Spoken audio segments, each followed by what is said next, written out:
And we are back live talking college football, every game on the board segment number 3 with Robbie Veno, third handicapper in. And we're going to be starting off with Arkansas versus Kentucky. Robbie, welcome into the podcast. How are you? I am great tonight, Drew. How about yourself? First time video cast for us, Sports Memo Pod here. Look at us. It is. We'll see how it goes, see what the response is. But supposedly this has been asked for. So put faces with voices and breaking down the game. So we'll see. Let us know on YouTube. We got it up on the channel. So like, subscribe. It all helps. And yeah, feel free to comment, guys, and reach out on Twitter at Rob Veno Sports or at Drew Martin Bets. And let us know what you're thinking of the pods. But let's start off here in the SEC, Robbie. We got 163, 164 next game up, 7:30 Eastern kick. Arkansas at Kentucky. Wildcats -6.5 in Lexington, 53.5 the total. Yeah, it looked like there was going to be a little question about quarterbacks here for Kentucky, especially, Drew. But it looks like Sawyer Smith's going to be able to go. And that's a good thing for UK because, boy, the choices after him become slim and almost none as far as experience is concerned. I know they had Lynn Bowden, a high school option quarterback, play a little bit last game. Smith just so banged up, but the week off helped. So both of these teams coming in off of a bye. Nick Starkel will go for Arkansas. The good news for Arkansas, the entire complement of skill position players are ready to go. Starkel hasn't really had that during his starting stint here, so we'll see if it gets better for Arkansas. I'm a little concerned about the Kentucky defense, Drew. It just hasn't been as good as it was early in the season. However, when you go through strength of schedule, it's pretty evident that Kentucky's played a more rugged schedule than Arkansas has. I still think these two teams are pretty even at this point in time. Kentucky's descended some, Arkansas, in my mind, ascending a little bit off of that close call with A&M. I'd probably look to Arkansas here on the road plus points. All right, heading to the Big 12, we got Texas Tech at Baylor. That's 22nd ranked Baylor here, laying doubles in Waco, -11 right now, seeing 58 as the total here, Robbie. Yeah, and I'm really surprised at the number where total is concerned, Drew. 58 to me seems very low, especially off of the performance Jet Duffy gave us last week against Oklahoma State. And I realized that one was at home, but it was his second one. The first one wasn't great. We know that, but then his second, get a full week of practice, came out against Oklahoma State, threw for over 400 yards, looked really good in doing so. And all of a sudden, that Matt Wells, David Yost offense looked like it was beginning to roll. They had a lot more of their accessories on offense taking part in moving the sticks and scoring points in that game. And I had been waiting for a while to see guys like Armand Shine from Utah run the football. Did very well last week against Oklahoma State. So I think that offense is really progressing now. Love David Yost as an offensive coordinator, play caller. Think they can move the football. Charlie Brewer looks like he'll be okay for Baylor here. Baylor obviously has been good offensively this season for Matt Rule. I think both of these teams can put up points. I think the offenses are the best units on the field. So to me, 58 for a Big 12 game where you can have fireworks, it looked a little bit low. Check on weather, shows the weather should be good. So I think that this probably has potential to get over 58 points. Like the old days in the Big 12, looking towards the over, Texas Tech, Baylor. Next game up, some action here, Robbie. Miami of Ohio at Western Michigan, -13 in Kalamazoo, 56 the total. Yeah, and for Miami of Ohio, Drew, reading up on them earlier this morning, Chuck Martin, the head coach, said that the bye week did wonders for their health. It was a situation that he called horrendous a couple of weeks ago, but now slowly but surely getting guys back at least to the questionable stage here. Now, it's still a little bit iffy because one quote he had was, we could have our entire offensive line or we could be missing 3 pieces of it. We really don't know at this point in time. So that's tough to, bet into something like that. Top receiver, number 1 running back, both guys, Sorensen, the receiver, they're questionable here. We'll see if they go. But I think that Miami probably has enough depth at those 2 positions to overcome it. It will really be the offensive line that's the key to whether or not they can move the football here. They had a big win, 34-20, before their last bye week, showed a little heart in that comeback effort. But, boy, I don't know. It's very tough to go against Western Michigan off of the loss to Toledo. The fact that John Washington can put up points in bunches. To me, like I say, it's hard to bet into an injury situation that you're not quite sure of, because I think Miami's got some fight in them if they're healthy. Just don't know how healthy they'll be here in this game. Better than they have been, but maybe not good enough to take out WMU. Robbie, one year where the number surprises me, talking BYU at USF, and I'm not sure what BYU is doing laying less than a touchdown here. I know they're on the road, and USF, looked good last week, but look who they played. 51 the total in Raymond James. Are you thinking the same thing I am here? Well, especially with on the BYU side, no Zach Wilson at quarterback, that really hurts that team's chances. Now we can't get too impressed with a victory over UConn, but still, for South Florida, that was a big deal to go out and score 48 points and get a win by almost 4 touchdowns. But I do think that without Zach Wilson, that really hinders the BYU offense. You like his dual threat ability, the scrambling, the ability to run an incomplete pass as well. And Brigham Young, mostly defensive based, Drew. So I don't know if they have the speed factor on the defensive side when South Florida gets things going here.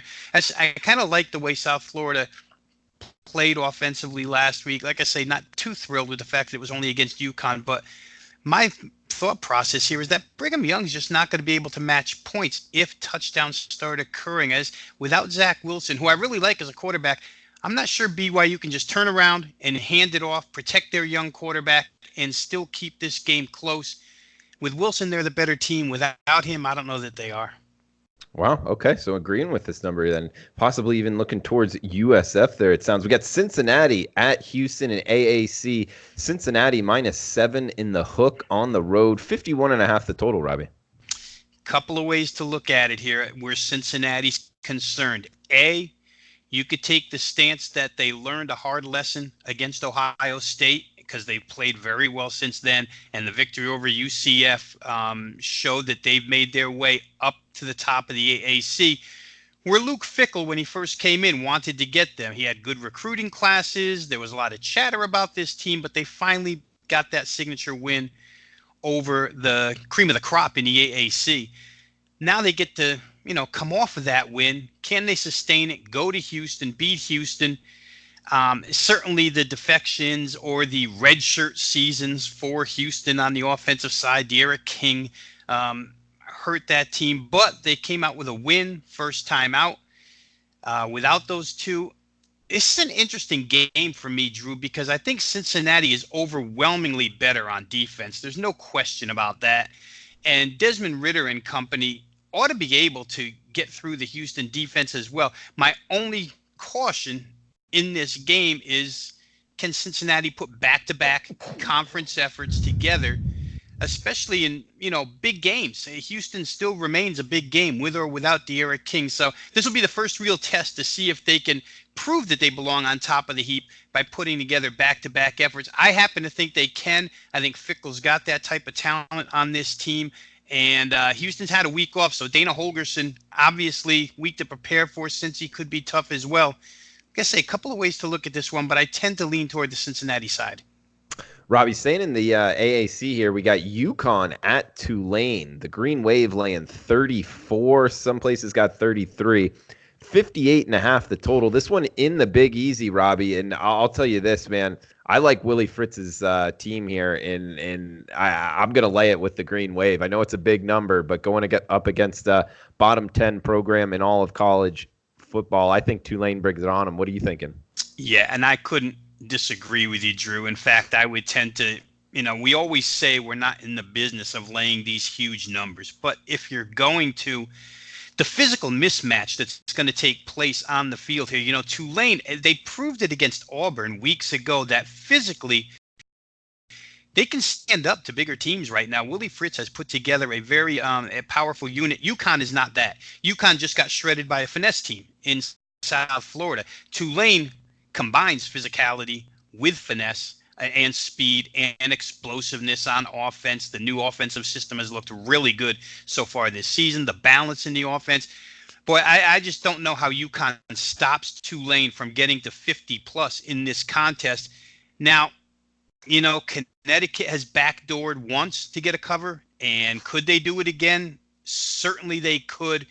But Tulane's defensive front, as far as AAC is concerned, is a different breed. It's right up there with the elite. I would say Cincinnati, Tulane, the two best defenses, but Tulane's defensive line should be able to cave in that UConn offensive line. So from a fundamental perspective, it's not much of a matchup, and Tulane being at home makes it even harder on UConn.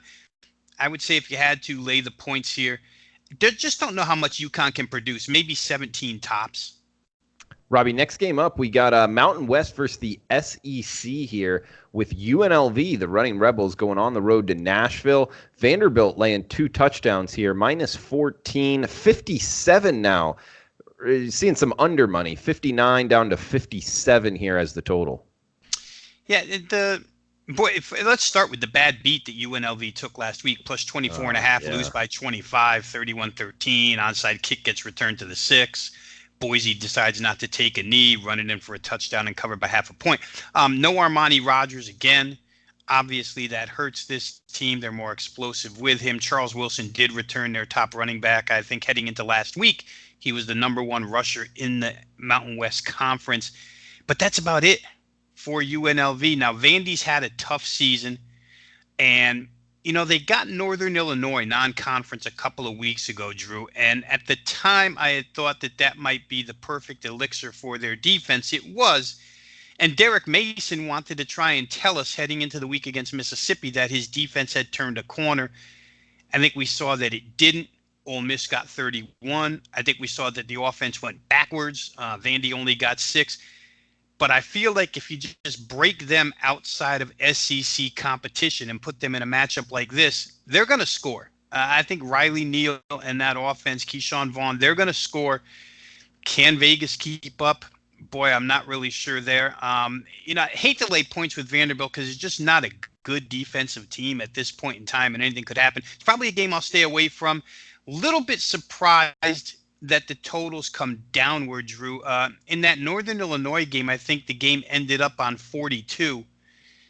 Maybe, somewhere around the 50 mark. So, under money could be right. Just don't know which way to go with it here. Robbie, we've got Michigan State at Wisconsin up next in the Big Ten. 40, the total, low total here, Robbie. This one in Camp Randall. Looks like Wisconsin laying 10.5 at home.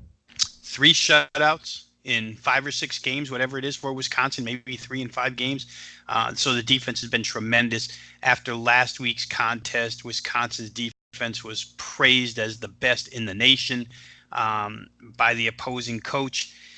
I don't know if that's true, but they're certainly good. And I just feel like this matchup fits Michigan State better than the one did last week. However, it's got to scare you, Drew. When Michigan State goes through the first quarter against Ohio State has 16 rush attempts and 0 rushing yards. The rest of the game, 3 quarters, Ohio State runs for 339. Yikes. You've got Jonathan Taylor on this team and that Wisconsin offensive line. If Michigan State can give up 339 rushing yards in 3 quarters, if you're just playing comparative stuff here, you would think that Wisconsin could rush all day long against them. Not sure that Wisconsin brings the other threats to the table, though. The dual threat quarterback like Justin Fields is and Jack Cohen isn't. The speed at the wide receivers, although Wisconsin's very improved at wide receiver, don't know that they are as good as Ohio State. So it's probably a little bit better matchup for Michigan State to be playing Wisconsin. And 10.5, looks fairly attractive, but up at Camp Randall, you expect Mark D'Antonio to keep his team grounded here and not necessarily toss away the season, because for all intent and purposes, they're not going to win the Big Ten East. They're not going to go to the Big Ten championship game. And we know that coming into the season, those are expectations at MSU. I kind of like the points, but I don't know where the MSU mindset will be. If I had to, I think I would take the 10.5. Certainly Wisconsin's a tough freight train to step in front of right now. Robbie, next game up, arguably the biggest game of the weekend. Number 7 ranked Florida Gators off of a huge win over Auburn versus the number 5 ranked LSU Tigers. This one in Tiger Stadium there in Baton Rouge, minus 13 right now. 56 the total, Robbie. Yeah, I guess Florida people would call me a cynic, still, but I think there is some reason to still question Florida until after we see the result of this game, Drew. The performance defensively by the Gators all season long has been outstanding. The performance against Auburn was especially outstanding. However, Auburn just doesn't bring the same type of offensive tools to the game that LSU does right now. 416 passing yards per game over the course of their last four, I think it is. And Florida will have to, although they have a great pass rush and cover corners, they've got to cover multiple guys. They've got to get to Joe Burrow much quicker than they had to get to Bo Nix. And I think Joe Burrow's a better, where the passing game is concerned, he's a better and faster decision maker than is Bo Nix. Bo Nix really got it handed to him at Florida last week. So I think, a 13.5 at face value is a big number. When teams can score 45 points, 13.5 becomes a smaller number. Can you get 45 against Florida? It's very doubtful. But what can Florida get against the LSU defense that last week, even with all the injuries, saw Jordan Love and Utah State coming to town, getting some sort of praise, and absolutely put the clamps on, if nothing else, what's a very good group of five team and a very good group of five offense. I think LSU has that type of playmaking ability on the defensive side. Kyle Trask, going to be okay. Got hurt, left the game for a couple of series, came back and played fairly well against Auburn last week. But again, I don't know that these two teams are, apples to apples here. The offenses here are more like apples to oranges, and I wouldn't be surprised if LSU got out on top real quick, that Florida finds it very, very difficult to come back. A quote from Joe Burrow, Drew, last week they gained over 600 yards and said the team was disappointed with a lot of that effort. He said it's a different team this year. We weren't satisfied with what we did offensively. We got to clean some stuff up. Those type of quotes keep coming out of his mouth and lead me to believe, a couple of weeks ago I was led to believe that they'll never let their foot off the gas pedal. And I don't know that they will in this contest if they get the chance either. Robbie, I don't know. Florida fans aren't going to like this, but I kind of feel like Florida's in the same situation Auburn was in last weekend, in terms of they got a young quarterback heading on the road, going up against a good defense. It's just not the situation you want to be betting on. And I could see them kind of the same situation that happened to Auburn happening to Florida here. So that's what's keeping me off the Gators. And this number does look high. It's just I think you're a week late. You're a week late to the party if you're looking to bet the Gators this weekend. We got San Jose State at Nevada up next. Wolfpack -2 in Reno. 59 the total, Robbie. But I like the improvement in San Jose State this year, Drew, especially offensively. I know they can move the football. They've done it very well so far this season, whether it be even the backup quarterback, Nick Nash, has performed very well. They bring him in to run the football a little bit and act as a dual threat.